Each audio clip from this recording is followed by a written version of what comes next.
We all procrastinate from time to time, putting off a difficult conversation or projects we don't want to finish. But making a conscious decision to change the habits that lead to the procrastination can leave you with more daily balance. Kim Jacobs is the host of The Daily Balance with Kim Jacobs. Kim, thanks for coming today. Thanks for having me, guys. All right, the first step to helping yourself get over this little problem is to admit that you do, in fact, procrastinate. That's the only way you'll ever get over any problem is if you actually say, this is something I'm struggling with. So just openly admit it and then try to figure out some strategies to be able to move on. Kim, I like this, the 3 A's, I'll call them. Amend, assign, or abolish. Yes. What do you mean? Immediately decide to make some changes, amend it if it needs to be done, because maybe it's something that has to be changed in order for it to work better for your situation. You may need to assign it out to someone else and say, you know what, I don't personally have to do this, so let me get it off my plate and just get it assigned to someone else. Or abolish it altogether and say, does this really even have to be done? And if it doesn't, get it completely off your plate from your own mental sanity. Another suggestion you have, Kim, is to journal how you currently spend your time. Yes. Talk about that and why that's important. Just carry a simple notebook and pen for the next 10 days. Everyone that's looking, just do that for like a 10-day period and really track what it is that you're doing each moment of your day.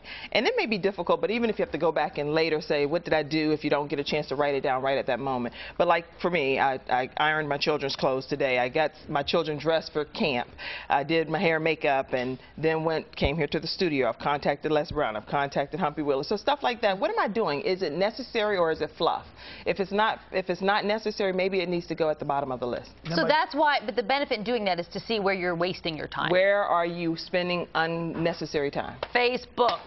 Yes. Yeah. Oh, yeah. For people. Really, everybody. I don't get a chance to do Facebook that much. I'm not into it. Be proactive. I guess that would lead you to that. You look at that journal and decide where you got to be proactive. Huh? You have to openly decide that there are going to be some things that will require an additional amount of time, and say that there are going to be obstacles that will come up as you're prioritizing and preparing yourself.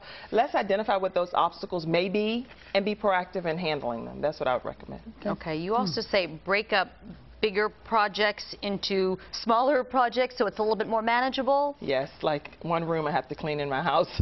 It could take 2 or 3 days to clean this one area, but instead of trying to tackle the entire project at one time, maybe just break it up into 30-minute segments and literally set a kitchen clock or an alarm clock of some sort and stop when the time ends. And that way you'll feel more excited, if you will, to be able to complete the task. I'm a big believer in time limits on things, even conversations. I'll tell my husband, if we have to talk about something else, I'll set the 10 minutes. Yeah, I give it 10 minutes, I give it 5 minutes. I think that when you honor that time, it really helps you to manage it a lot better. We have a 2-minute rule. My husband, he's like, say it in 2 minutes or less. I'm like, dang, I have more to say. I got a little nervous there for a second, to be honest with y'all. We do.